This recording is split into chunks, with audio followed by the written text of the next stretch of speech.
Hello, and thank you for joining us tonight for our last free webinar of 2020. Ask Me Anything About Sports Acupuncture panel discussion, moderated by Whitfield Reaves and joined by panelists Chad Bong, Dr. Hilary Patzer, and Dr. Jenny Nieters. My name is Jeff Bloom, Education Marketing Manager here at LASA OMS. For over 40 years, LASA OMS has been striving to promote the growth of the acupuncture industry by providing quality products, great prices, and the best customer service, as well as supporting the many schools and continuing education efforts available. With our free webinar series, we intend to provide free educational opportunities taught by some of our industry's most renowned practitioners and educators. I would like to take a moment to acclimate you to the webinar room. To the right of the video screen, you will see 3 tabs: chat, questions, and polls. To chat with other attendees or to communicate any technical difficulties, please use the chat tab. For questions of our guest speakers, please make sure to use the questions tab. And if it's for a specific panelist, please say who the question is for. Please note that each webinar is recorded, and immediately following the conclusion, you will all receive an email with a link to view the video on demand, as well as a copy of the slides. And you may always visit our blog and use the free webinar tag to find all of our previously recorded events. From sports acupuncture to Chinese herbs to practice management, you'll find something interesting for every practitioner on the LASA OMS blog. Now for our featured moderator. I am proud to introduce Whitfield Reaves. Whit is a nationally certified acupuncturist and has been in clinical practice since 1981. He received his doctorate of Oriental Medicine degree in 1983. His thesis, titled Acupuncture in the Treatment of Common Running Injuries, was one of the first ever English language works integrating traditional Chinese acupuncture with Western orthopedic and sports medicine.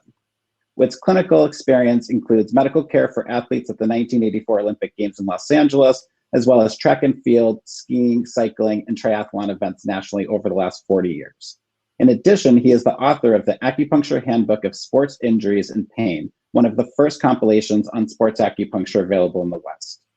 He is the founder of the Acupuncture Sports Medicine Apprenticeship Program. And lastly, he has spent years recording and editing classes for his brand new online CEU 9-part series called Mastering the Treatment of Injury and Pain, which was released earlier this year.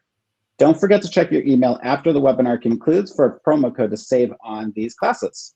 So please join me in welcoming Whitfield Reaves and our panelists. Thank you very much, Jeffrey. I'm the moderator, but after this, I'm going to do very little talking. But I do need to say that the community of sports acupuncturists, or acupuncture sports medicine acupuncture, orthopedic acupuncture, all these different languages about what we all do together. We love LASA OMS. They have been so supportive for national conventions, for promoting the work that we do. So LASA OMS, we love Jeffrey and everyone at LASA OMS. So please make sure you support them. They do lots of work of free things. This is free. I like that. It's great. So we got 3 panelists that are going to handle the questions. Remember, this is Ask Me Anything About Sports Acupuncture. So we got plenty of time for questions. First will be Chad Bong. Chad, tell us about you. Chad Bong. I came to acupuncture through doing a master's degree in exercise physiology, and then at Northern Michigan, which you have 2 people in this panel who went to school at Northern Michigan. Hilary is also was also there a year after I left, I think. If she would have been there at the same time, I would have poked her finger and tested her blood lactates and her VO2 max test. But I went to massage school on the weekends while I was there going to school, and I got introduced to acupuncture through my massage teacher, and then got interested more after a car accident and my wife using it as a recovery tool. And then about a year after the car accident, we packed up and drove west, rock climbed around the country, ended up in Boulder, went to acupuncture school. Whit happened to be teaching at that acupuncture school at the time, and I had him for, I think, point location 2 or something like that. And we got to know each other because of he knew my background in the exercise physiology stuff, so he kind of allowed me to start doing more and more stuff with him. Eventually, I talked him into letting me do his apprenticeship group. After the apprenticeship group, I helped him with his book, and I helped him teach for a bunch of years after that until Jenny took over my job. And currently, I guess the reason I'm here is I treat a bunch of track athletes, professional track athletes is kind of what I do the most of, but I also treat some NFL guys, but I'm not working for a team like the other two people are. So I think that's it. Oh, and I was one of the co-founders of the Sports Acupuncture Alliance, and I do the Pinpoint Performance podcast. All right, that's it. Thank you, Chad. And let me just restate that. Chad has Pinpoint podcasts where he has talked to everybody in the field of sports acupuncture. You can learn so much about the chronology, the history, the development of this wonderful, exciting profession. And he also has basically, with his team, put together the Sports Acupuncture Alliance that LASA OMS has supported. And these have been yearly annual meetings of sort. We know that meetings right now aren't quite happening, but there will be a Sports Acupuncture Alliance annual meeting sometime soon. So be watching for that. And next, Hilary, tell us about you. Hi, everyone. Can you hear me? We're good? Thank you all for joining. This is kind of a fun COVID experience. And yes, Chad's podcast and the Sports Alliance is awesome, as is WIT. So let's see. I have been in private practice for 11 years. I myself was a professional endurance athlete for many, many years. So that's why Chad would have been poking my finger for cross-country ski racing. I skied with the U.S. ski team and out of college, and then overtrained training for the Olympics. And that is when I found acupuncture. So my mom, I didn't know anything about acupuncture, and my mom suggested that I get it. And I was lucky enough out west where I'm from, Sun Valley, Idaho, to get acupuncture from a fellow U.S. ski team member. And I loved it. I wanted to know more about it.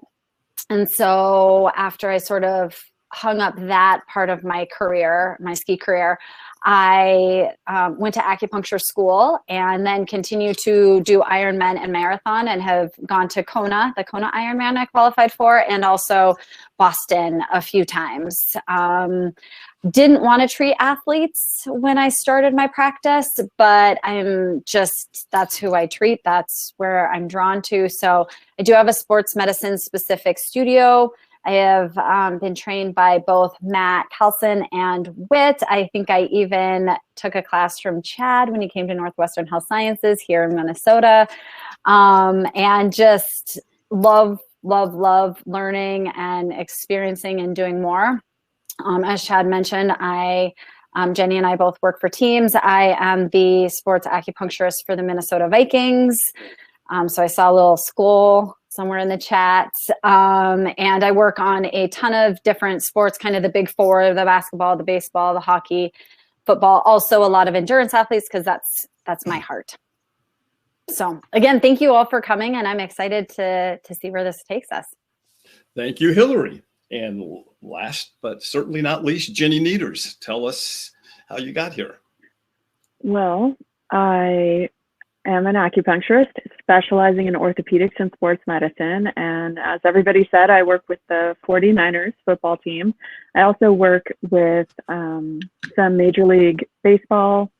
I'm in Alameda, which is very close to the Oakland A's and the Giants in San Francisco. So California based. And I also have had an opportunity to study in depth initially with Matt a little bit. That was my first intro to sports medicine. And then I took Whit's program, and then just, took the deep dive into the apprenticeship and the mentor relationship, and have had the opportunity to support Whit in his teaching, and then also to take on some teaching for myself, which, much to my surprise, I like very much. And I never pictured myself as a teacher.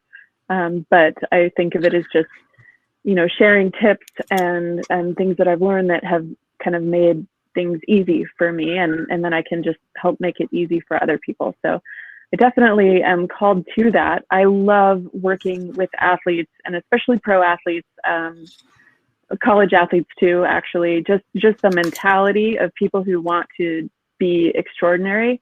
It's fun to hang out with that. Yeah, I'm always learning from my patients, and I never feel like an expert. I always feel like I'm always learning more. So that's where I'm at. I have a private practice also in Alameda. Thank you, Jenny.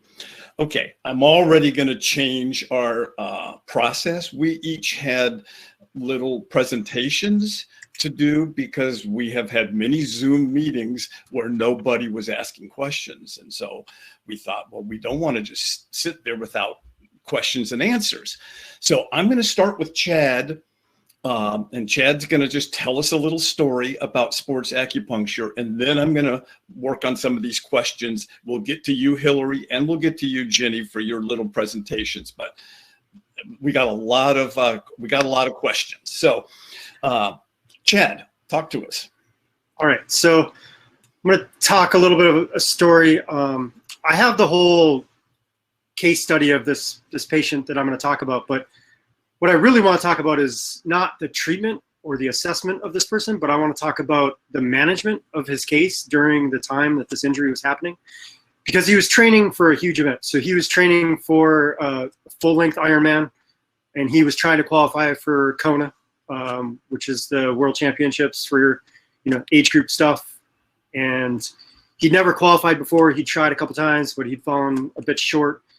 He was feeling really good shape, and he was out for a run, and he felt his calf just lock up. So I want to talk about how we got him to be ready for this race when his body kind of fell apart right when he was at the peak of his training, which is really common. I see it all the time in endurance athletes who are training for a big event. They get to a month out or whatever it is that they're kind of peaking for their training, and things start to go wrong.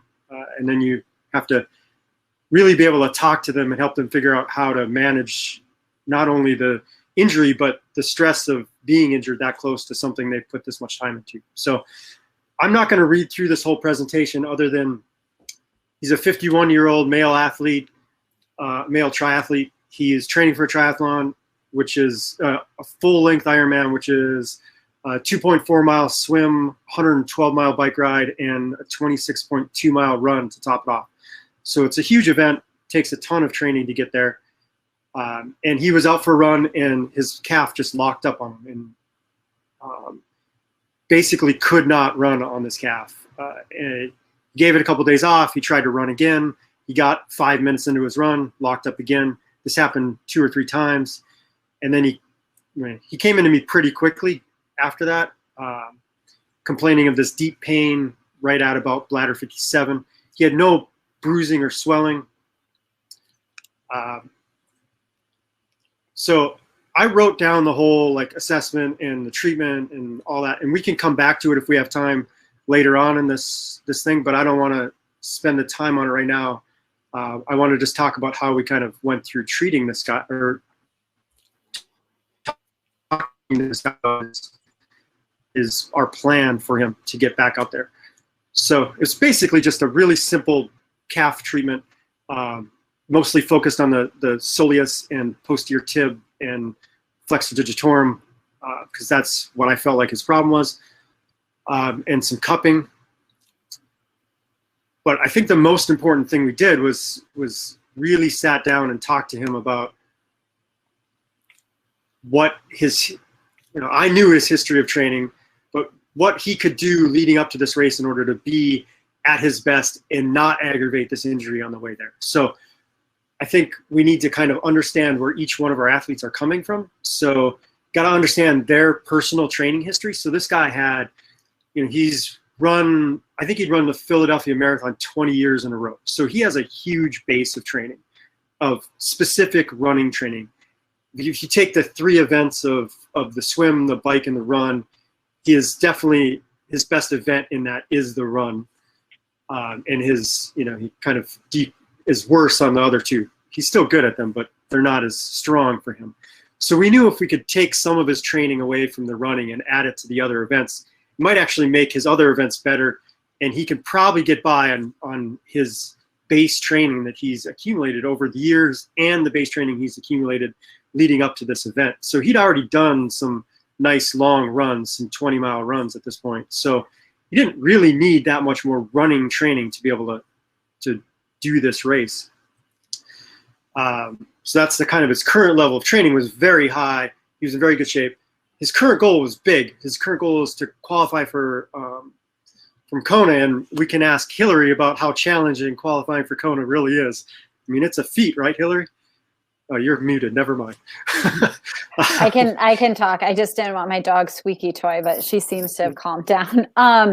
Yeah, I mean, I did it at Ironman Wisconsin. I saw some Wisconsin people here, and it's usually 1, 2, 3, or 4 in your age group that even have an opportunity to qualify. So you have to be one of the best racing that particular national race to make it to World Championships. It's very difficult. So he, that was his goal. It's been his goal. He tried a couple times and not made it. He kind of felt like this was his last try at it because he just didn't want to keep pushing into his, too far into his 50s. And I think he just raised up into that next age group. So typically you have a better shot when you're at the bottom, the youngest person in the age group rather than the oldest person in the age group. And as far as a timeline goes, we were a month out from the race. So not a lot of time to fix an injury and then get him back into, peak running shape. So we had to take that into consideration. His motivation level is absurdly high. I mean, that's the only way you get to this level of training. So it's not that I have to push him to get out there and train. It's that I actually have to pull the reins back and talk to him and convince him that he can't be out there trying to run, because every time he goes out there and tries to run, it locks it back up again. So we need to get him to back off. And that's a challenging thing for a lot of these athletes. Telling a runner not to run is probably everybody on this panel will tell you is basically a recipe for them to leave and go someplace else and see that person. So if you're going to tell somebody not to run, you really have to have a really good explanation and reason why they need to back off running or not run at all. What is his mindset kind of going into this about the injury? Was he depressed? Was he anxious? Was he just going to blow through it and just ignore it and keep pressing on?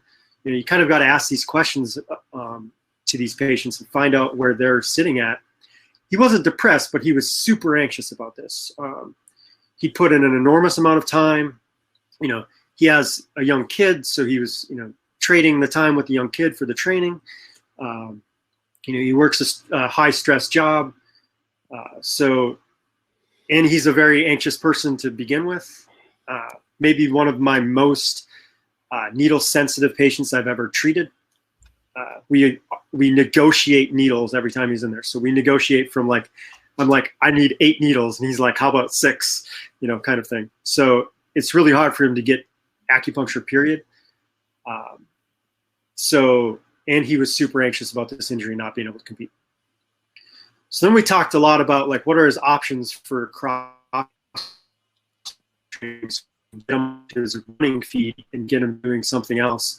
And things that I think work well for runners are pool training, although that can be absurdly boring, running in the pool, or an underwater treadmill if they can get a hold of that, or something called an Alter G treadmill, where basically it alters gravity is kind of the concept here. So basically they can run on a treadmill, get their running motion and use those muscles, but not have the same impact onto their feet and their lower legs, which is where a lot of injuries happen, and this guy's injury was at. And then also talk to his coach. Oh, I thought I wrote physical therapist on there too, but talk to his coach, and if they're seeing a physical therapist, talk to their physical therapist as well, so you guys can help come up with a plan, which I did not do in this case. He did not have a coach. He was self-trained, and his physical therapist and I came up with the exact same plan, independent of each other. So it worked out pretty well. So we sat down and we developed this plan that he was willing and able to follow. So basically, I made a really big case about why he should not run at all before the marathon. And that case was essentially that he had this great base of training, and that any running was just going to stress his calf at this point, especially if he tried to do it before he was completely healed, and then he would basically not be able to get to the starting line. We basically talked, and we were willing to take the chance that he could show up at the race without having run, maybe a little jog a couple days before to make sure it was okay. I can't remember if he did that or not, but that's basically all I kind of okayed him for, and that's all his physical therapist also okayed him for. And we just treated him, a bunch of times during those 4 weeks leading up to the race. Acupuncture in his soleus, his posterior tib, and to get to his posterior tib, we were going through his flexor digitorum longus, and then some cupping, bunch of massage work. And he got to the race. He put all that extra effort into his bike and his swim, which are his weaker events. And he actually had one of his best swims, one of his best bikes. And then he also crushed the run. It wasn't his best run ever, but it was just fast enough for him to qualify for Kona. So he ended up qualifying for Kona at the end of all this, even though he did not run a step between when he got this injury, or when I started treating him for this injury, and when the race was.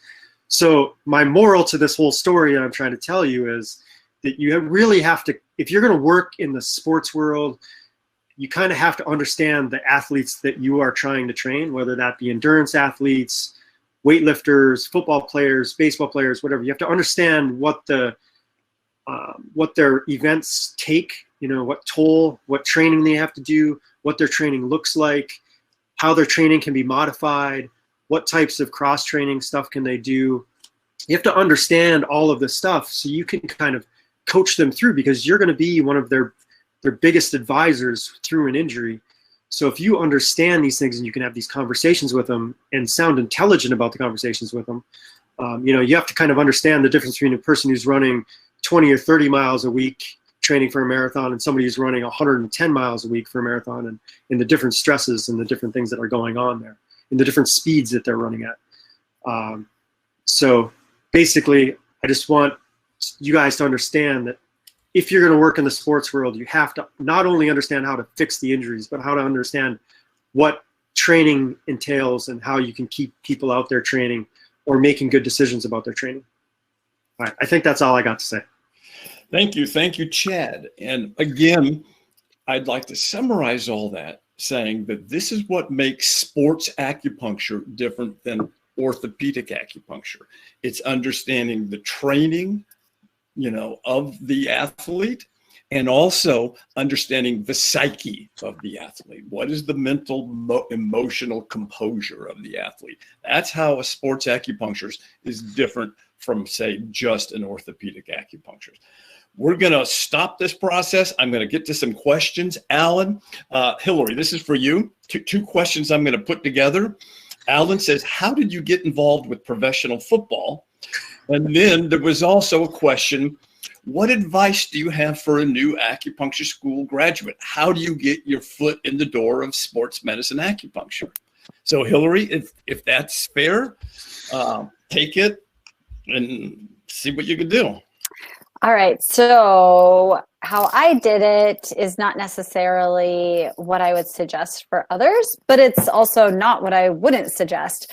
So as I said, I have a really strong background in athletics.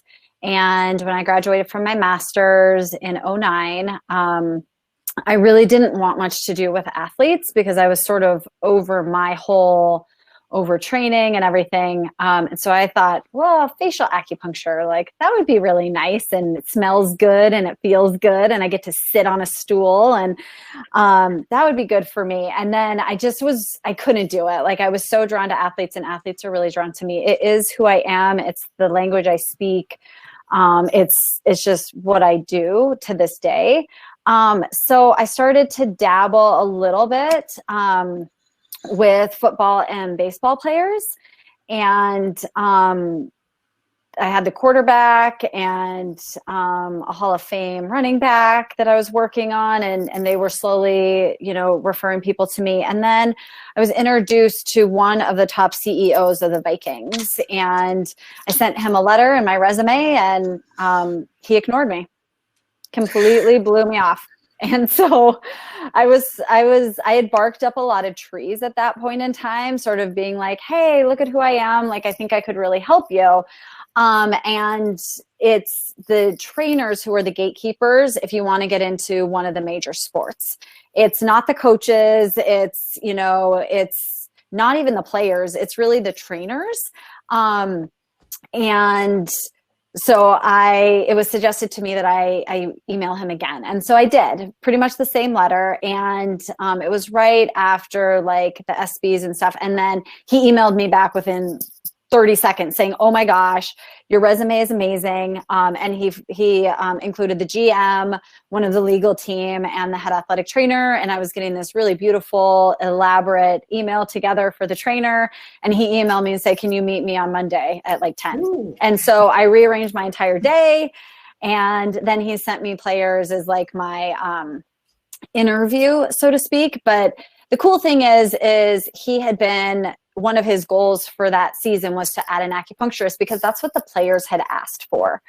And so he really was kind of in that mode of looking for somebody, and I walked. And I was hired in April. This is almost 6 years ago, and was working in May, and have been with them ever since. So what I would suggest, how do you get into the sports medicine world? You have a little bit of luck, and you have to be really good at what you do. And you have to have those kind of come together at the perfect timing. And that might seem like I'm avoiding the question, but there is some luck in how and who responds. If you start to meet people or start to reach out, cold calls usually aren't going to work in this industry because, like all of us, we have lots of people reaching out wanting us to look at their product. They have the best CBD and they have the best of this and that and the other. And most of it I ignore, LinkedIn, until you get that little glimmer and you're like, what's that one? And so you look into it.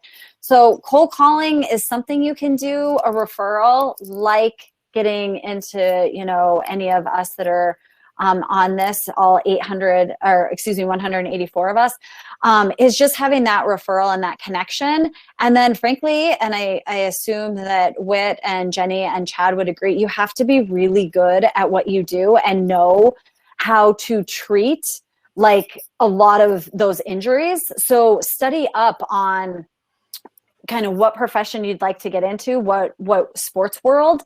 If you're looking at triathletes, I can speak to that. I was one. It's a lot of lower body. You get a lot of shoulder tension and neck tension from sitting in arrow position, but the vast majority of the strain is going to go to the legs, the hips, the psoas, the hammy, coming off of a bike, going directly into a run. Study up on what you're looking at and how you could help that particular body, and become an expert in that, because there's a lot of really good practitioners out there. So how are you going to stand out from, everybody else around you, in your arena? So that's how I would do it. You want to look for that window to crack open, and then you dive in and you blow the socks off of them. And the first player that I was interviewed with of the Vikings, not one of the other professionals guys that I had worked on, I was so nervous because I knew he was reporting back to who was going to be hopefully my boss. And I guess this guy is usually pretty quiet. He doesn't play for us anymore. And he wrote, and he was like, that was amazing. Like, I loved her. And I think I was sold then. So be yourself, be normal, be regular. They put their underwear on like you do. Don't forget that they're just human beings. They just happen to be really big and gifted in what they do, or really, really hard workers, but you deserve to be there if you have that elite level of knowledge and desire, and then have that connection. Usually they say in the sports medicine world, It can take upwards of 5+ years to get involved in professional sports. I did it in well under that. I don't know who decided that that was like the number, but there's a lot more of us that are in that realm now, be it endurance or, some of the big four, college. There's a lot of opportunity out there. So decide what you're really passionate about, because people are really attracted to a laser, not a floodlight. So don't be a one-stop shop for all athletes of all kinds and all levels. If you want to do high school and do it really well. If you want to do college, do it really well. Pros, I think that's how you start to set yourself apart. Excellent.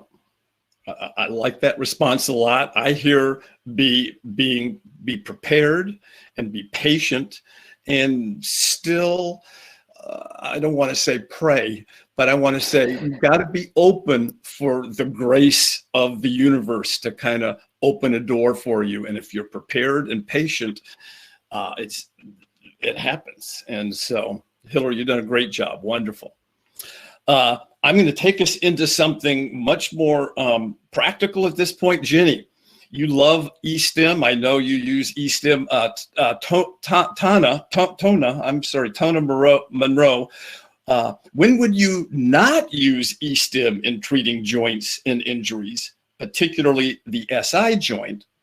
And then Vita says, what do you guys think about these point locator stimulator devices? It beeps over the point and it inserts an electrical charge. So I know you have experience with both of those.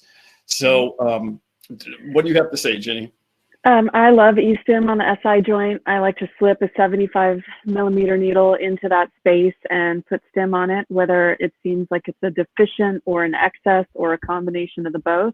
If it's a really loose joint or a really tight joint, or if there's inflammation, it just seems to really respond well to 2 needles into the space, not into the sacral foramen, but into the SI joint. So when would I not use it? I guess I would not use it on someone who had fibromyalgia. That's the only time I've had kickback on my style of treatment. And usually I just try to refer those patients out to actually my husband, who does internal medicine, and I try not to treat patients with fibromyalgia myself, and only because I feel like I don't do a very good job with them. But most of my patients love e-stim. The SI joint seems to love e-stim. Ligaments, in my experience, love e-stim. I use a really simple e-stim 2 machine for that. It just has two leads, and for the SI joint, I might just do 2 leads there, and maybe I might also do the point Gen Qua, which is in the glute medius, or maybe a couple points in the QL if I had the person side lying. It's just a really nice treatment together, and I would put e-stim on all of it with that e-stim 2 machine. Now I like to use the Pointer Plus also. This is the point charger. Yeah, so I don't use that as a point locator. I use it to stimulate the points to confirm my location, that I'm in the right spot, or like if I'm trying to get into a muscle belly or a motor point, or try and, like say maybe a fussy little muscle like the rhomboid minor, I want to make sure that I see the right motion of the scapula and that I'm not in the neighboring muscles. So I use that to confirm. But I love using that too. So e-stim 2 is currently out of stock, but it will be back in stock at some point. So, and then the other one that I use is the Pointer Plus. So yeah, I love e-stim on my patients. I'm not sure when I wouldn't use it. Occasionally I don't use it, but it's not because of Qi deficiency. I've used it on 97-year-old woman, and she loves it. She says she'll walk in the door and say, my legs feel weak, and I'll do that Gen Qua point with e-stim on her, and she'll walk out and say she feels strong and she feels grounded and she's ready to go. So Good, Jenny, thank you. Okay, Yeah. I got another thing here. Lindsay says, for recent injuries like sprains or tears, do you tend to utilize more local Osher points, or do you see better results with distal, like a Dr. Tan style? I'd like each of you three to comment on that question, because it might, this is something of style and of technique, and it may vary. Try to make it simple. Let's not go too deep into this. But again, for recent injuries, do you tend to utilize more local Osher, or do you see better results with distal, like Dr. Tan style? Let's see what you can do that. Chad, you can start if you'd like. Mute. My brain definitely works in the like local tissue where the injury is, as far as the mindset goes. I mean, I do some distal stuff, may bleed a jing well or may do a distal point on that channel, but my brain is mostly on like, if they injure their hamstring, I'm doing stuff to their hamstring, or if they're, along a tendon, threading a tendon or into the belly of the muscle.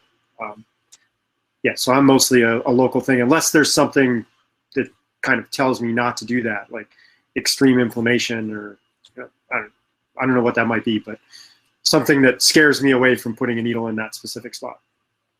That's it. Okay. Hilary, you got a comment? I'm similar to Chad, where I'm a local girl, but I call it, especially in my chart notes, like constitutional. So I'm not a Tan person. I don't really focus on that in my practice, but I will focus on where the energy is flowing and moving. And so I talk about it with people like, and I need a new term than jackhammer, but I talk about kind of like jackhammering an area and then using the other needles distally to sort of like sweep it away. I also do a lot of manual after my treatments, but I'm kind of there with Chad where I do a lot of local. However, I would really want to know what happened. So my mind, right, like I'm in the middle of the NFL season right now. So chances are they rolled an ankle or hyperextended a knee or something like that. So then I am going to go into that area. If they're not sure where it came from, I'm going to do a little bit more hunting to find out what the branch is versus the root of it. But chances are I'm still going to go into that joint because something's going on there, but I might be wanting to look for the culprit in another area, but not necessarily Tan where I'm mirroring it. I look more, where is it stemming from? Good. And Jenny, one more local, distal. How do you do that? So with pro athletes where I'm part of a team that's treating, sometimes I'll get a message from the staff that they'll say, there's a tear, here's exactly where it is, here's how much is torn, and we want you to stay away from that, but we want you to treat him. So then I might be above or below the area, and I'll usually bleed jing well points to start, just to clear off some of the swelling. If there's swelling in an area, like say for an acutely rolled ankle that's all swollen, I'll bleed gallbladder 44 usually to start. 10 drops from the jing well point. It's not scary, and if you do it fast, it doesn't even hurt. People don't mind, and then I do tend to be local. In my doctorate program, I had the opportunity to shadow an orthopedist who did ultrasound guided injection therapies. And he, one day I walked in, he said, we're going to do dry needling today. And I thought, yawn, we're going to do acupuncture. But that actually wasn't the case. He was doing a hypodermic needle into a longitudinal tear of an Achilles tendon. And guided by ultrasound, and you could see actually what was happening to the tissue as he was going across it, and I could see the remodeling that was happening from visit to visit. And so based on that, I'm not as afraid to go into an injured area, seeing what was happening there with the remodeling of that more aggressive style. But I am not afraid to go locally but I do want to have more information. If it's in my clinic and someone can't have access to imaging, then I might start a little more conservative and stay away from the point that is the most damaged, or if you can see that there's a tear or a divot in the muscle where you can tell, well, yeah, something's really wrong here. I might give it a little while to heal a little bit and be distal above and below, and then come back to it. Thank you, Jenny. I'll just add a little bit. I would say that over the last 40 years, I have seen Master Dong system and Richard Tan's system like get 10% less effective every decade. As we live in this stressed out modern culture, our bodies are tending to overreact to injury and repetitive stress, and fibrosis is laid down by the body, like on the levator, for instance, a fibrotic fascia of the levator, very common, a fibrotic fascia of the rhomboid minor, very common. And fibrosis creates avascular pockets, meaning there's not blood in there. So we could go to the distal points, the proximal points, all these special Master Dong points, Richard Tan points to motivate the chi, but the chi and the blood are wedded. They're yin and yang partners. And if there's no blood crossing some of these fibrotic scar tissue zones, it's not going to work. And the tendency of the body, I think, to lay down fibrosis and mild, you'd almost call it scar tissue, but fibrosis is a better word, is so much more prevalent now than what it was, say, in 1981 when I started practice. And so I think the need to go direct every decade becomes more and more important. You got to go direct. So if you find that the Richard Tan work doesn't quite get you 80%, 70% success in lasting, I mean, I'm talking about 2 or 3 treatments, patient fixed. If that's not happening, you need to consider a different approach or an additional piece to what you're doing. Okay, so I hope that helps, Lindsay. Bruce Park had the first question, and I'll leave this up to one of you all to answer this, or maybe both of you. Are there all 3 of you, however, are there any different diagnostic processes between sports acupuncture and TCM acupuncture? That's a great question. So are there different diagnostic processes in sport acupuncture, TCM acupuncture? Jenny, why don't you start? We'll start at the end and work back. So for me, I love orthopedic assessment. So doing some type of test to see what's going on, and then needling, doing some kind of intervention, and then retesting to see if something changed.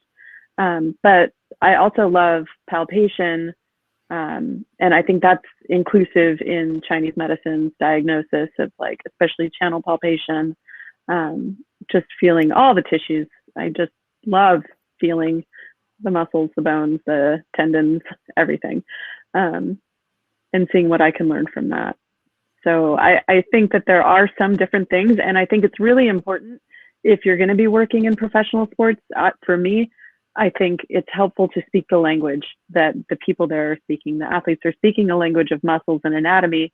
The performance people are, the PTs are, their athletic trainers are. If you can't speak that language and you're talking about, well, your chi is stagnant, that may also be the case. But people don't want to hear that. And they think, like, when I came on board, one of the players said, "You're not going to do this point here on the head. This other acupuncturist does all the time, and we don't like it. We don't know what it's for. It doesn't make any sense to us." Well, down the line, and I'm working there for a while, it's like, well, here's this point. It can help with your anterior pituitary and your cortisol levels. Well, now I'm talking cortisol. They know about cortisol. They know about stress hormones. They know about sleep. And they're like, yeah, do it. And now I have lots of people requesting that point. But in the beginning, they were like, "You're not going to do that woo-woo stuff, are you?" I'm like, "No, But if you want to, you're not sleeping well, like let's talk about what we can do to help with that too. Because they know about recovery. Good. Thank you, Jenny. Chad, what you say? Different diagnostic process between sports acupuncture, TCM acupuncture. How would you language that one? Yeah. I definitely think that there's an addition to with orthopedic or sports, kind of acupuncture, addition to the TCM stuff. So understanding your TCM as a base, but I don't think TCM, I think occasionally it's inaccurate for injuries, because a lot of times the injury itself is in a different location than the pain itself. So if we take an example of like a shoulder pain, right? Somebody comes in with shoulder pain, kind of like large intestine 14, between large intestine 14 and large intestine 15. If you just go straight TCM, you're going to think, okay, this is a large intestine injury. We're going to treat, large intestine 4. We're going to put needles into the deltoid at large intestine 14, large intestine 15, something like that. Maybe large intestine 11. You're going to treat the large intestine channel. But the odds are, if you take shoulder injuries in general, that's probably a referral from somewhere else. If it's not a biceps tendon thing, then it's a supraspinatus or an infraspinatus thing. So if it's a referral from the supraspinatus or infraspinatus, which is probably your most likely, thing that's the highest percentage of that particular like pain location. So you're going to go back and check out supraspinatus, infraspinatus, and if that's the injury, then we're talking about a completely different meridian, right? We're going from large intestine where the pain is to small intestine where the injury is. So if you're just thinking TCM, I think you've missed the complete meridian. I think you're in a completely different spot than where the actual injury is. And if you want to talk about like treating a root versus a branch, putting some needles in at large intestine 15 is completely like the branch to me. And, going back and treating the actual muscles that are injured is more like the root treatment. I mean, it might be deeper than that, and that they have some malfunction, that led them to this injury. But as far as the injury itself goes, going back and treating the trigger points in the muscle that's actually creating that referral pattern gets you in the right spot. So I think you need to be able to understand muscles. I think you need to be able to understand orthopedic assessment. I think you need to understand trigger point, referral patterns, and add all that stuff to your TCM understanding to get the most precise treatment. And I think acupuncture is all about precision. That is the beauty of that little tiny sharp needle, is it is extremely precise. And the more precise you get with it, the better your results will be. Excellent. What a great answer. Love that. Hilary, I've got a specific question for you, but do you want to comment on that one? Or if you want to move on, I got something for you about biking. Yeah, no, I think that Chad said what I was feeling as well. Basically, it's a sports acupuncture, ortho acupuncture, whatever you want, is a specialty. And it is based off of, for me, right, because I'm a TCM practitioner, TCM. So it is just a step above. It's just understanding something more, like an allopathic doctor has a specialty. It's not different, it's just more, which I think is pretty much what Chad said. Yeah. He said TCM plus this stuff. Right. Yeah. Yep. So, Carolyn says that, I don't know if you can answer this, Hilary, but how would you treat a repetitive stress injury in the hands, wrists, knees, ankles due to excessive cycling, biking? Would you use e-stim? Is that an answerable question, or is that not fair? Well, I think that there's a lot missing in that question. Cute dog, though. I like dogs. Oh, it just moved away. I'm sorry. I just cut. Oh, okay. Well, it was a cute dog. So ankles, shoulders, knees, I think from the word excessive cycling is what has me a little bit hooked. Because if you're doing excessive cycling, I would want to know why. So when I was training for all my Ironmen, and I, truth be told, am an under trainer because, what got me in my Olympic endeavors as a cross-country skier was overtraining.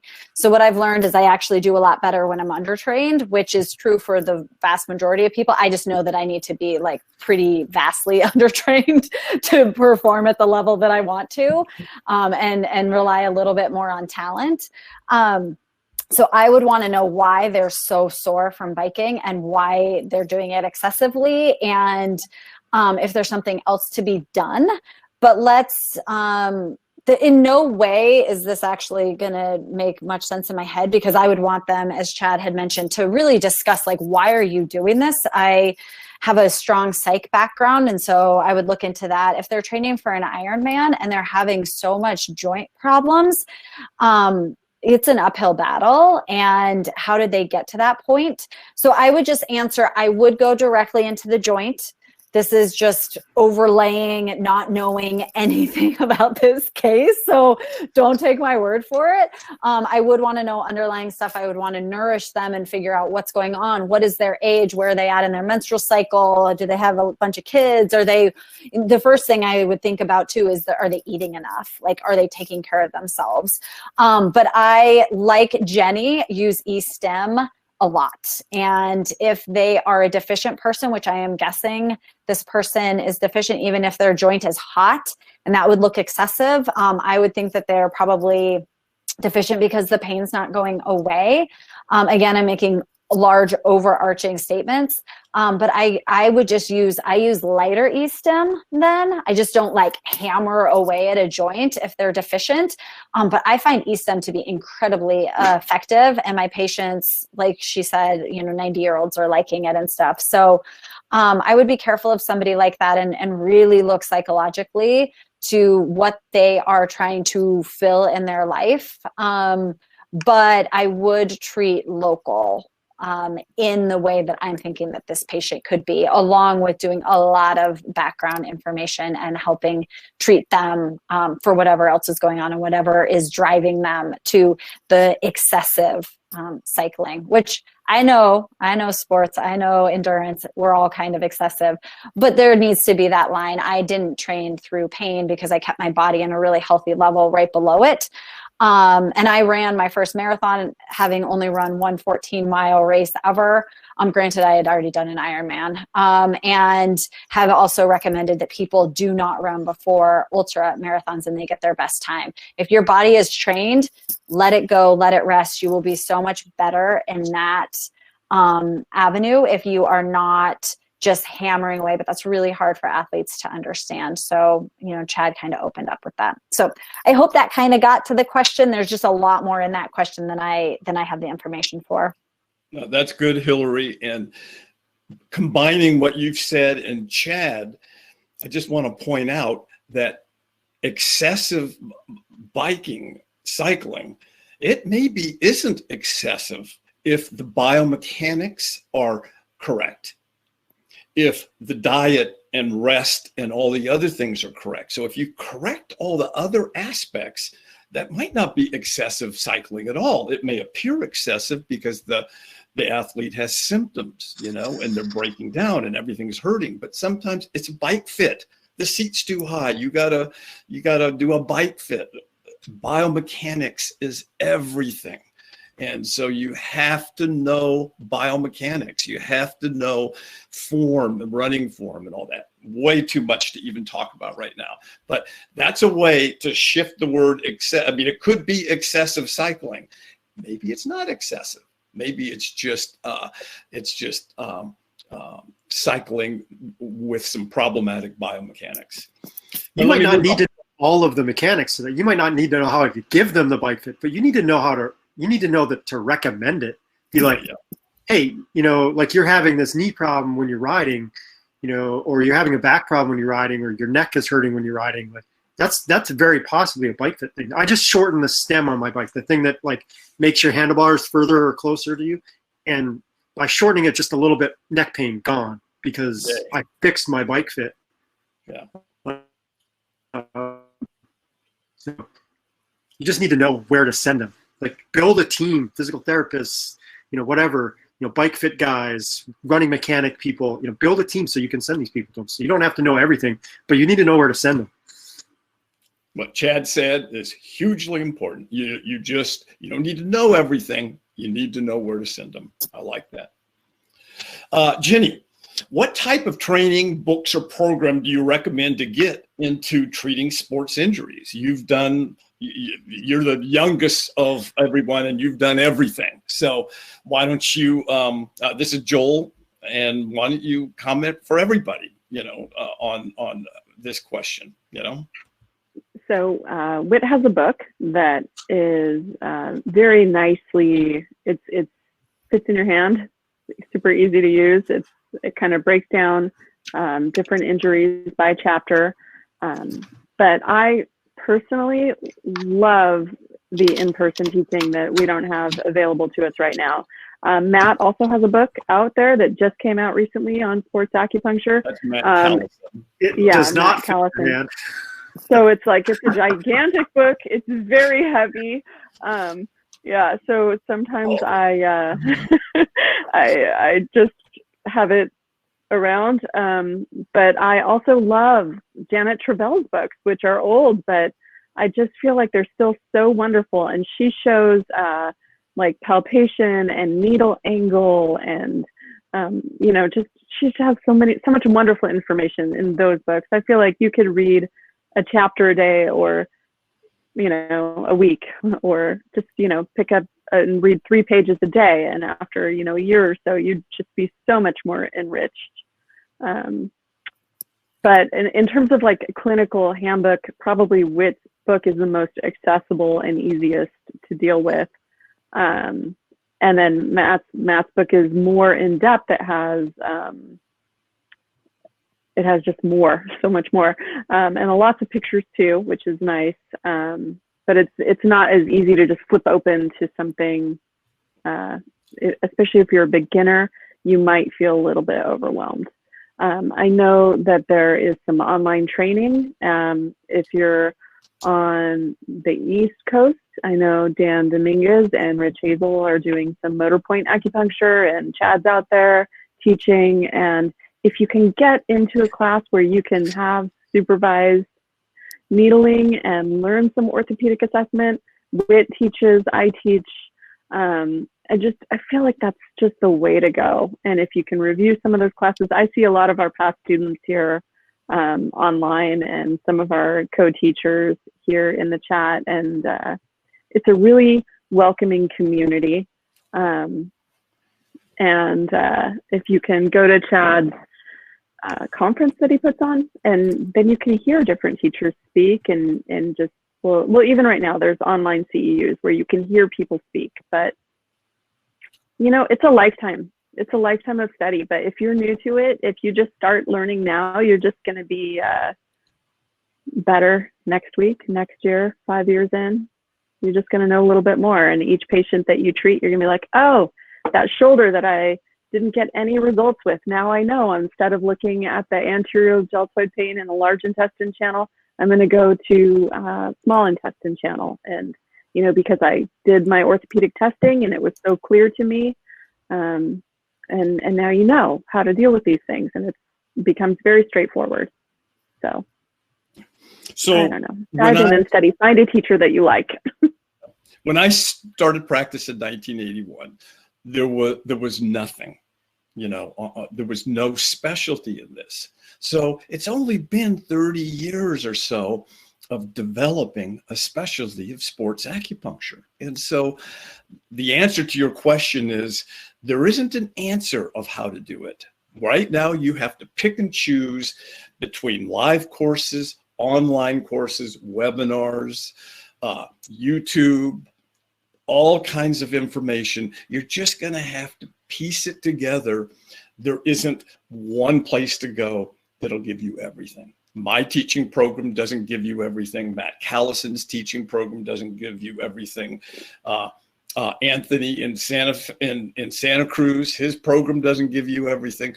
There's just a lot of work you have to do, and you just, as Jenny says, it's just a process. So listen, I'm going to go grab 4 or 5 books to show you books. So Joel, you'll see some books. And while maybe Chad and perhaps Hilary could deal with Carolyn's question, having a background in exercise physiology, is it worth getting further certification, such as a CEP or CSCS, Certified Strength and Conditioning Specialist? And I'm gonna let Chad, who understands this, go with this, but my basic answer is, if you are young, do this. Get these certifications, because they will get you in the door to a high school, college, junior college. It is another leg in the door of this world. Remember, Hilary said it's the trainer that yields the power in the back medical end here. And if you're a certified exercise physiologist, that's a kind of good hook to get into. But I'm not sure that that's the right path for everybody. But Chad, Hilary, maybe you all can comment on this. I'm going to disappear from the pod here for about 1 minute. Yeah, I had a I kept my CSCS, Certified Strength and Conditioning Specialist, for 19 years, I think. And I think it did serve me well along the way, in that, you know, when you're talking to like a strength and conditioning coach or an athletic trainer, or for me, I think it helped me most with the CrossFit world, because, you know, the CrossFit world, a lot of the coaches were thinking about getting the CSCS. So they were kind of like thinking that was a, you know, high pedestal to kind of reach as far as the training goes. So when they saw that I had that, they were like, wow, you know, you've clearly studied this stuff if you passed the CSCS test. So I think it did certainly open some doors for me, gain me some respect. I don't think your average patient walking indoors can have any idea what that means, but I do think when you're trying to crack the door open with trainers and strength and conditioning coaches, coaches for CrossFit people, you know, all of those people who are in that world will really understand what it is. And I think it is important to help open doors. I think it would probably be a huge thing to help open the doors to professional sports teams. Do you agree with that, Hilary? I don't think you need it, though. But, yeah, I would agree with that statement. So I think it's really important to understand, I don't know how long this person has been in practice or anything like that. I think it's really important to understand why you're thinking that you need 3 or 4 more certifications, and make sure that you're really well trained in what you're doing, the one. And so that's something that I tell. So let's bring it back to acupuncture, right? So like, I make sure that anybody that I'm looking to hire or, you know, mentor or anything like that, I make sure that they're really well developed in their first choice, acupuncture. And then if they want to layer some more things on, I think it's really a great opportunity. I do, you know, cranial sacral. I'm a stretch therapist. I'm actually becoming a performance and life coach, and, you know, starting to layer things on. But I got really good at acupuncture first, because then when you start to layer things on, you can put the puzzle pieces together versus just having like 15 puzzles and you don't know which piece goes where, which is a little bit different with the certifications you were talking about. But I think it's really important to be really methodical and really precise in why you're layering them in and what they will do for you, and if it's actually something that you're interested in, because I don't think that it's necessary. It's a nice tattoo to carry around, same with the doctorate and stuff, but certainly not necessary. It's sort of the walk your talk or talk your walk. Decide why you need it, and then go from there, and make sure that it is something that will enhance your life, and just be really methodical in why you're doing it, because it's a lot of money, it's a lot of time, and it might not actually do much for you depending on which world you want to go into. But like Chad said, it can open doors as well. But I think that you just need to walk that versus continue to be a student and get new certifications. I think that that's a bit of an addiction right now as well in all of these different worlds, is like more certifications, but yet they're not perfecting themselves in any of the certifications. They're just sort of continue to add. And I think that there's something really beautiful about being a perpetual student, but you also want to really be an expert in what you're doing. So just being very clear on why you would need to add more certifications. Very well said. Very well said. Ginny, how much do you use plasters? What is most effective with immediate sprains? That could be two completely different questions. Do you treat martial arts, meaning someone who practices martial arts, I believe? Can you do anything with that? Do you have a point of view on plasters, sprains? So, what can you do with that? I was using a lot of spring wind and also blue poppy liniments in my practice, and then and also this one Dr. Glow's liniment that Lhasa carries that is lovely. But when I went to the 49ers and asked them if I could use those, and submitted all the ingredients, the NFL did some research and said, yes, you can, but we don't want you to because we don't trust the manufacturers that it's going to be what it says it is. So then I was not allowed to use those liniments. So in my private clinic, I'm happy to use, thanks, Jeffrey. Yeah, Dr. Glow's Healing Salve. I love it. People feel the difference immediately. So when I was working at the LA Sevens rugby tournament I guess it was February of this year. What a long year.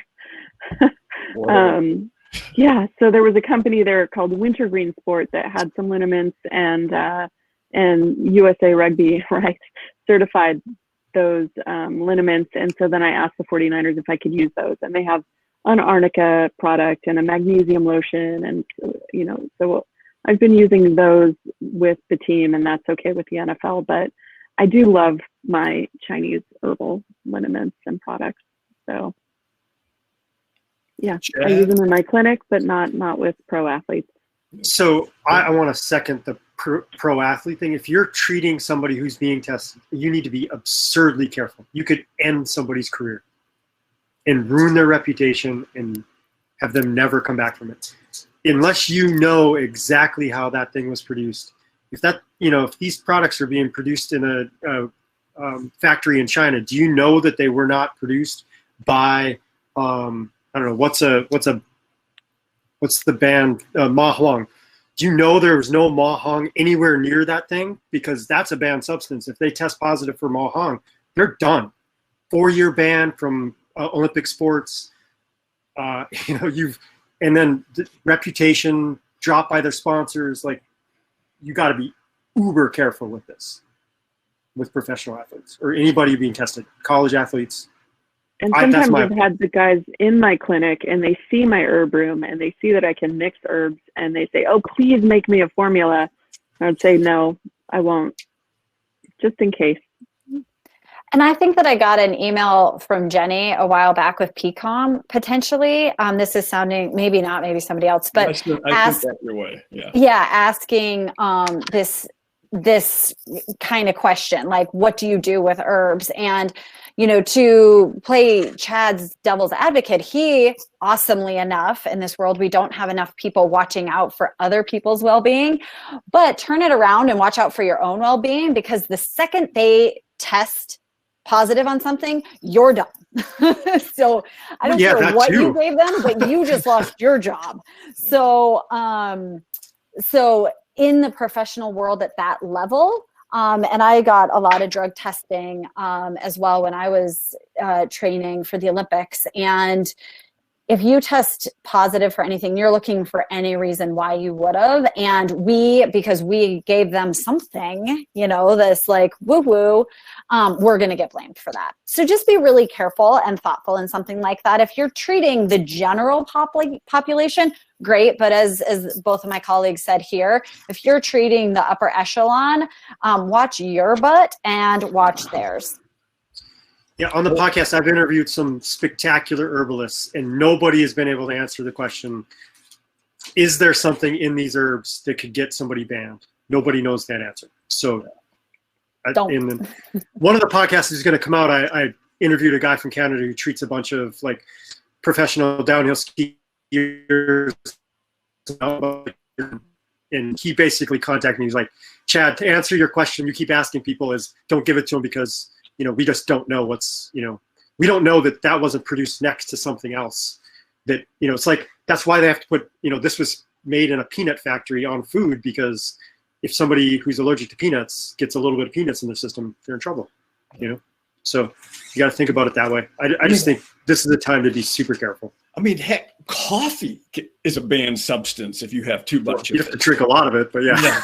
So yeah, but you know, I like a strong cup of coffee. Okay, listen, I want to see if any of you all can do anything with Amy's question. How would you recommend treating the gemellus and the obturator? I have a patient who can't seem to knock this. Now, I'm going to say that most practitioners that I know aren't skilled enough to even diagnose that.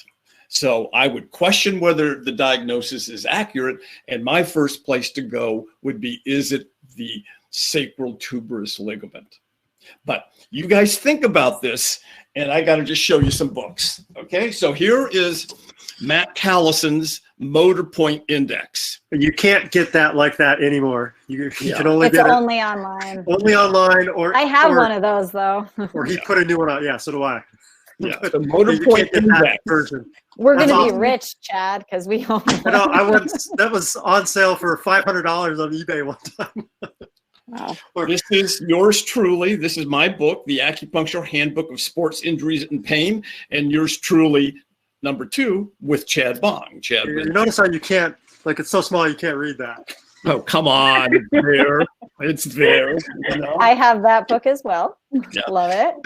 I love this book, Muscles, Testing and Function. It's an early edition. The later editions have turned into huge, complex orthopedic, you know, testing books. But I love this little book. But you know what? You've got an internet, and there's a thing maybe you've heard of called YouTube. You can find every muscle test that you want on YouTube. I think on the Sports Acupuncture Alliance, we have like 30 or so. I think it's all upper extremity stuff. Could be wrong on that, but of orthopedic assessment stuff, if you want to go on there and find that. Say that one more time. I think there's like 30 orthopedic assessment tests with me and a doctor friend of mine went through about 30 tests or something like that. It's on the Sports Acupuncture Alliance website, so sportsacupuncturealliance.com. Okay, got that? This is Janet Travell's work, mostly came out of the 70s. I studied with her in, this is 1984, a signed copy of volume 1. This is just brilliant, and it's got some problems because most of this was made before computers, phones. So things are a little bit different. And then, here's Matt Callison's absolutely phenomenal, complete orthopedic text. So if you want something that's really big and really complete, this is it. So great text, and there we go. So continuing on, anybody have anything to say about those rotators, hip rotators? I would start glute medius, glute minimus, glute maximus, maybe, core stuff, which I think Jenny's going to talk about a little bit, and see if solving all those problems makes that go away before I go trying to, go too much with deep needles into that stuff. Okay.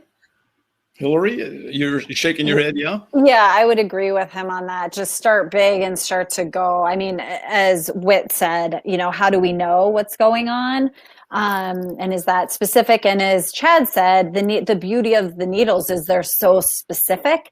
So I think getting some of those, the donkey, getting some of those layers off of the onion to hopefully expose what potentially is truly going on. And in that area too, just like, how is the structure and what's getting yanked on? Because there's going to be a lot of compensational patterns there too. So no matter what you do, just getting some of that released, then hopefully the culprit starts to really shine through. Yeah, good. I would just use language. If you stabilize the pelvis with the gluteus medius and perhaps the quadratus. Freezing with. Huh? I'm frozen? if you You're good now. You were. if you stabilize the pelvis with the big muscles, then these other little muscles often resolve. Jenny, do you have a opinion here? Well, those muscles, if you study the anatomy, are pretty tiny. And if you look at kind of the nerves that are passing by that area, like I'd want you to be really clear about where your needle was going before you tried to needle those muscles. However, those aren't usually the primary problem. That's usually a branch. And so if you can stabilize the larger muscles, like everyone else has said, and then work on the mobility issues, like the active control of the femur in the socket and the rotation, then you may just get them to relax by having the pelvis know that it's in the right place. So that's what I would do first. Yeah. Okay, listen, my friends, we're getting toward the end of this, but there's too many questions. So I'm going to. What happened to the specific questions for Hilary and Jenny that we had? I know we're just not going to get to them, unfortunately. But I like this question. I hate this question, actually. Katie says, do you have a favorite adhesive capsulitis and plantar fasciitis protocol? So that's an unanswerable 2 questions, but let me just throw it out there and see if any one of you wants to comment on adhesive capsulitis. I'm not going to comment on adhesive capsulitis, but the plantar fascia thing, there's like 27 things that can make somebody think they have plantar fasciitis. And I think I think plantar fasciitis is maybe pretty far down on that list of common injuries. So I think you really need to work on, is it posterior tibialis? Is it, I don't know, is it the abductor hallucis? Is it the, there's just, I don't know, the whole list of things. I'm freezing up right now, but there's so many other things that could be causing what we think is plantar fasciitis pain. Achilles tendonitis referral, so many things. Referral pattern from the anterior tibialis.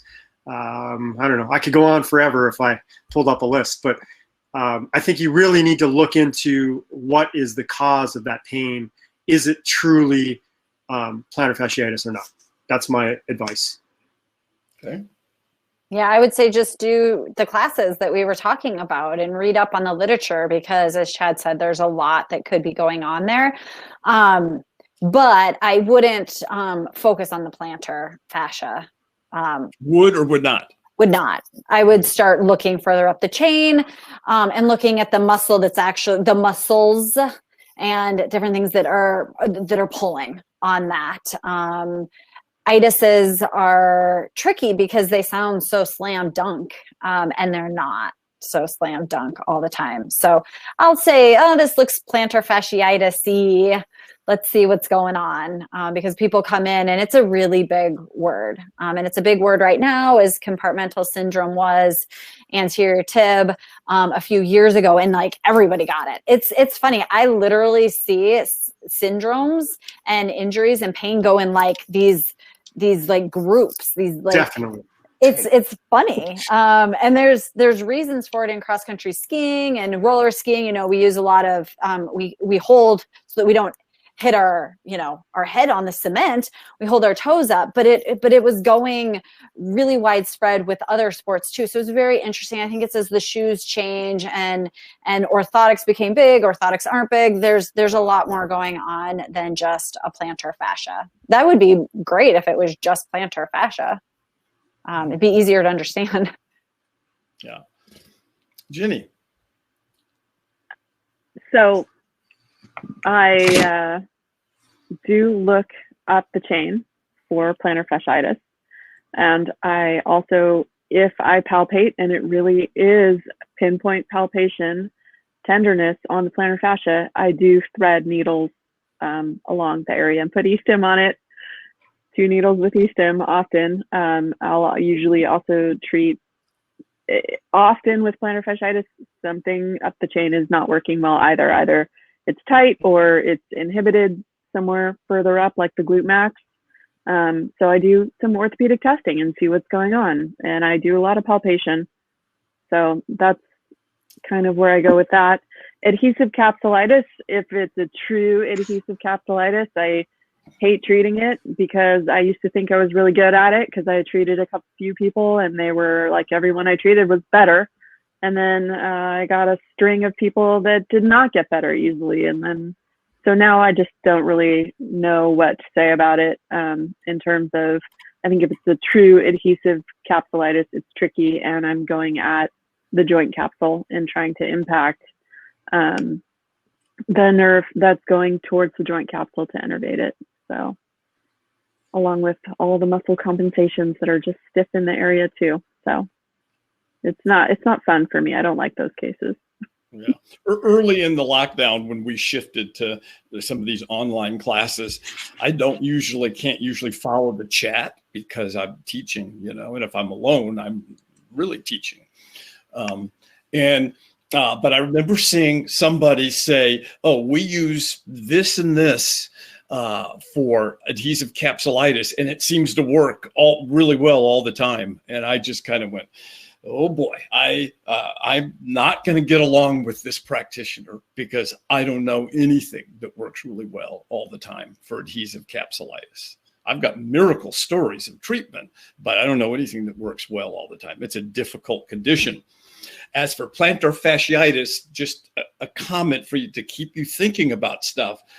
The movement from itis to osis, right? Tendinitis, tendinosis, fasciitis, fasciosis. That terminology is just basically moving in the direction of what I commented earlier, which is fibrosis of the fascia. The fascia gets thickened and fibrotic, and you start having a degenerative process and avascular pockets, into the zones in there. Everything's moving here, huh? And so plantar fasciosis is now describing that, hey, there's some scar tissue and there's some thickened tissue in here that we're going to have to do something with some technique, and we don't have enough time to go over all those techniques, but at any rate, I think we're probably at the end of things. Jenny, I feel really bad you couldn't do your presentation. Do you want to try? Well, if Jeffrey wants to throw up the slide, it's pretty simple. I just wanted to give everybody who was here, this is a really simple core treatment that I use on a lot of the 49ers pre-performance right before a game. Wait, Jenny, I want to stop you for a second. Yeah. Within the comment that we just talked about, I think Hilary said things just change, or Chad, you have this diagnosis and 1 or 2 decades later you have that diagnosis. Well, in 1981, the muscle to work on for back pain was doing sit-ups, was the rectus abdominis. Here, Jenny now was talking about a much more layered and much more articulate approach that reflects the changing viewpoint, going from the simple rectus abdominis front muscles to all the wraparound core muscles, and just the development of the core, quote unquote. So I love this stuff. So go ahead, Jenny, I'll shut up. So this is something that I've been doing with people for athletic performance, but it's really helpful in your clinic too, for any of those back pain cases that, it's like they keep coming back with the same issue, and you're treating it and it gets better, and then they come back and it's the same thing. Or if someone has bilateral tight hip flexors, or if they're chronically chest breathing and they're stressed, and you see that everything in their neck and shoulders is tight bilaterally, chronically tight hamstrings, bilateral all the time. You treat it, it releases, it relaxes, and then it comes right back as soon as they move. So this treatment is so easy, and this is a time that I actually don't use E-stem.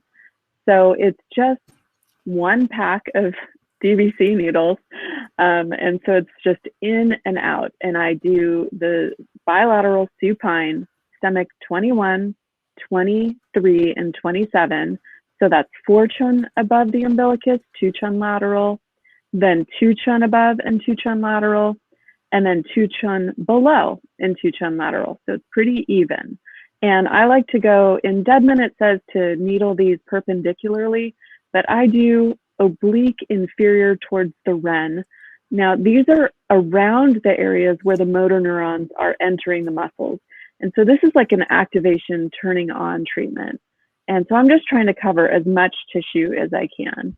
So if you just look at the geometry of those segments that are kind of little squares, if I'm going kind of starting at the top corner and going to the bottom corner on the opposite side, I'm covering a lot of space. So I do those 6, and then on each side, I do liver 13 and gallbladder 26.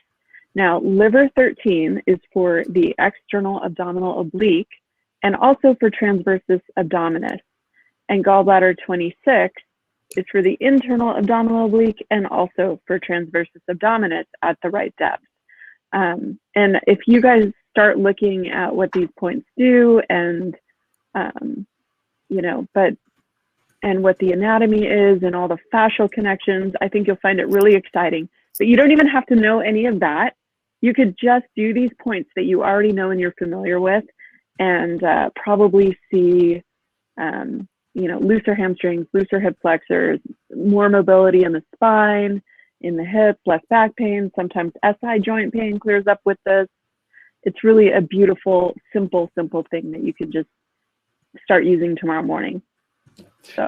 And this is what the exercise physiologist, maybe the physical therapist, this is what they would do. They would have you working on the rectus abdominis, the external obliques, the internal obliques, and the transversus abdominis. That's exactly what they would have you doing with planks and bridges or whatever, bracing, whatever the exercises that would be appropriate for that patient are activating the muscles that Ginny is talking about needling. So the needles turn them on, and then maybe they get exercises to continue to teach them how to turn on. I have this one woman, she's a Bollywood dancer, and she'll walk into my office kind of hunched over and in pain and her back pain, and she's had kids and, her spine is injured. And she'll walk in and she'll say that, I feel like I'm carrying my body in here. And after we do this treatment, she walks out and she says, I feel like my body's carrying me now. So there's something about it that it's the core and it stabilizes the spine, and people feel supported and much more upright, and they have more access to mobility. So beautiful. That's that. Yeah. Love it. Okay. So then, Hilary, your job was to tell us some things about professional football players that maybe we don't know, and what's your go-to treatment for those professional players, these athletes, football players now, not runners, not the cyclists or the runners. It's a whole different beast here. Yeah, I was just talking about the big boys. So what I did today was I just asked a bunch of guys. This is a really big treatment day for me. So I just told them what I was doing and asked them. And so here are some of the little tidbits. Not every one of us has swagger. There are a lot of sci-fi geeks and some real nerds. I like that. And they talk about stuff I have no idea what they're talking about. A large amount of the players get mani-pedis, which you can see, and I much appreciate that over the falcon toenails that come in. Most of the emphasis and focus during the week is on recovering the body using nutrition, massage, acupuncture, supplements, sleep, qigong, meditation, and also seeing their family and friends. And they would put that actually often above the lifting and watching film, which is just keeping their machine moving. Most people don't know the vast amount of hours that football specifically spends. You see them report to camp in July and they go through January, February. However, we actually all start showing up in April. So it's a really long season, and they are there 12-hour days often. A lot of my players get there at 5:45, 6:30 in the morning and don't leave until about dinner time. So you kind of just see little snippets of what they do, but you don't actually see the horrific amount of time that it takes for them to get so that their body is a bit, dare I say, and this is the wrong terminology to use, but it's the right analogy in your head, almost calloused. So we've had a lot of different injuries this year than we have in the past because guys did not have that time from April. So I was sort of hoping that it would go really well and there would be no injuries in the NFL this year and we could all start our training camps in July and have like this lovely time off. But no, I will be seeing the guys in April because there were a lot of injuries this year. Football players are much more cerebral than you would think. They are really heady guys out there, especially in some of the positions that are running it. But when you watch them on TV, because right now you can't be on the field, like they are managing it. They're hunting. It's like chess. It used to be, you know, when you had like the purple people eaters or whatever it was called, and the helmets were like really pathetic. It's what we now eat our ice cream out of at the baseball game. Like that's basically what they had on their head, you know, but now like they are really methodical in what they're doing and they're very cerebral humans. We always thought they were rocks for jocks. They are not. Many of them enjoy their wealth, but they also donate a lot of their time and their money to causes. Being that I am where George Floyd was murdered, the Vikings alone, not even mentioning the players, dedicated a lot of time and money to racial injustices. And a lot of my players were on the panels nationwide talking about the injustices that were happening to them and tweeting about it and using their platform to educate people. They have a beautiful platform and they are willing to use that. They are not just for entertainment, they are humans. And they have every right to have an opinion and to protest if they would like. That was Hilary's opinion on it. But I have a right to protest. I think that any human does. Many of the players were multi-sport and could have been professional in other sports, oftentimes basketball, interestingly enough. And they are very curious and caring. They really care. I lost my father recently, and the amount of guys that reached out to me and truly felt my pain and my heart. When you get that mutual respect, you really get it and you get it forever. And so it's wonderful. Needless to say, all of these just say they're super normal humans. They put their underwear on the same way we all do. But I loved getting the little snippets of what some of them were talking about who they are. They love Girl Scout cookies.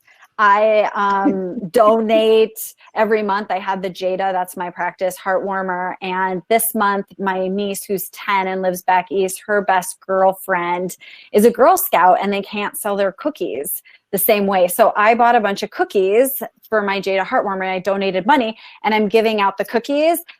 And these guys are giddy. They are super giddy for Girl Scout cookies. They just want their little treat. They know exactly which one they want. And, you know, they're just really fun to hang out with.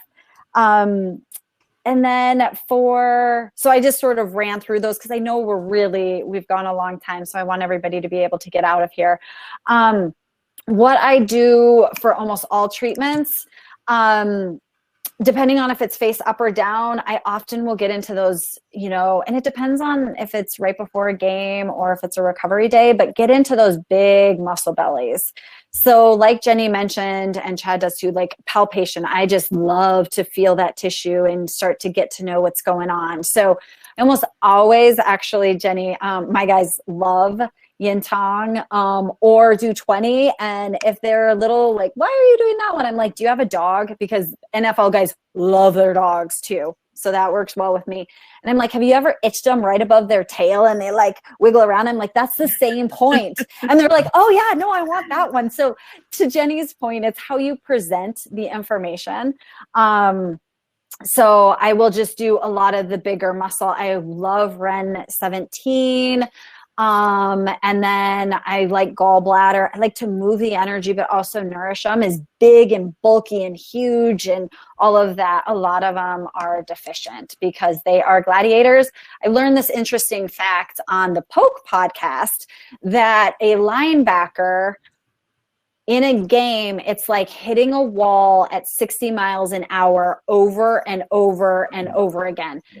how can you not have some deficiencies within that? Like, you've got some excess going on, but you've got some deficiencies. And these guys are, bye Chad, they're sweet humans. And so they're not these meat eaters with blood dripping off of their fangs. You know, they are looking to us for advice, to care for. It's one thing that I've always promised them. I do not ask them for anything.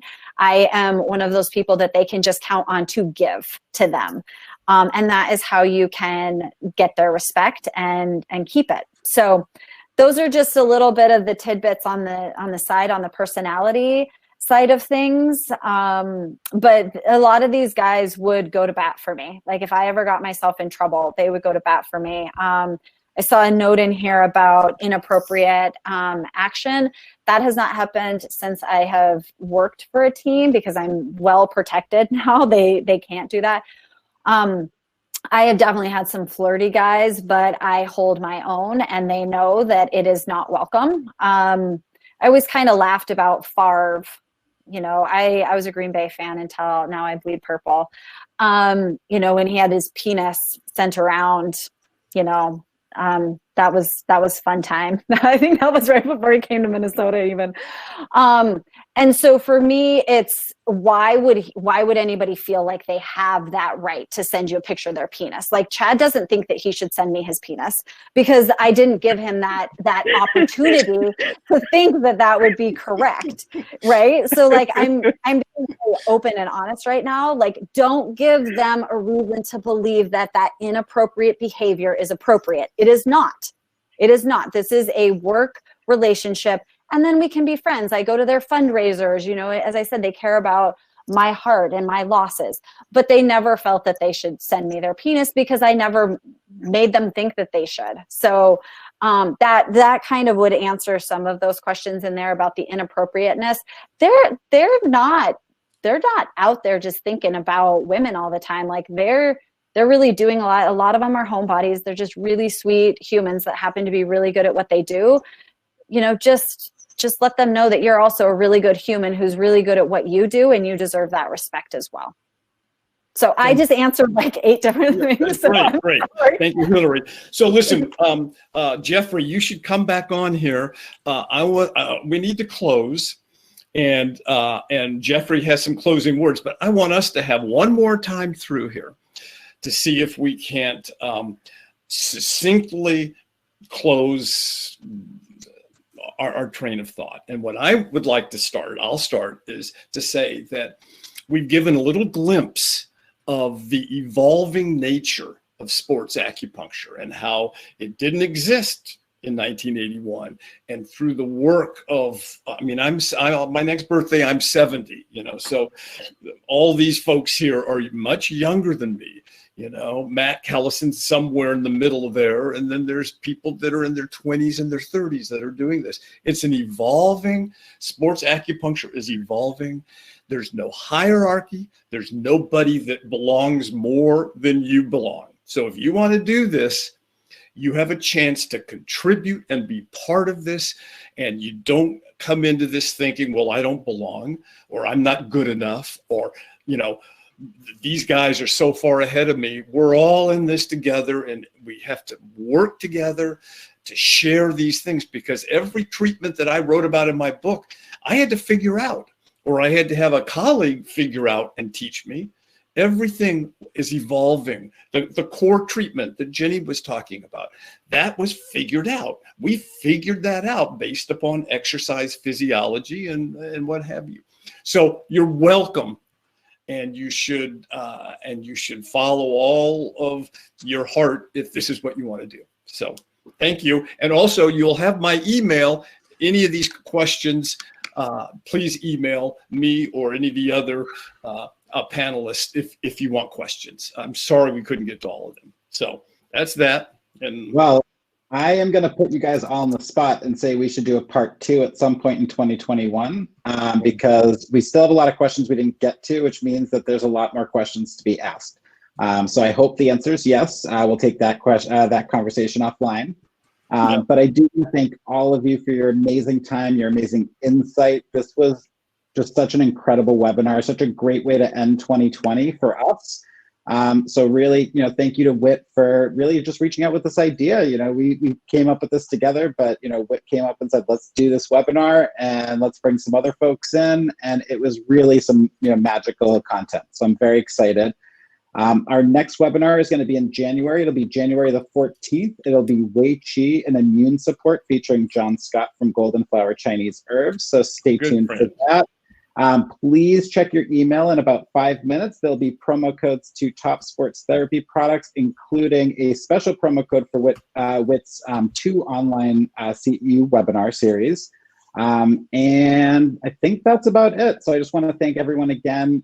This was really incredible. Thank you to everybody for coming. And we hope to see you next time, and just best wishes for the holiday season and New Year. Stay safe, stay healthy. Thanks, everyone. Bye. Yeah. Good night. Bye. Thank you, everybody. So nice to see everybody on logged in.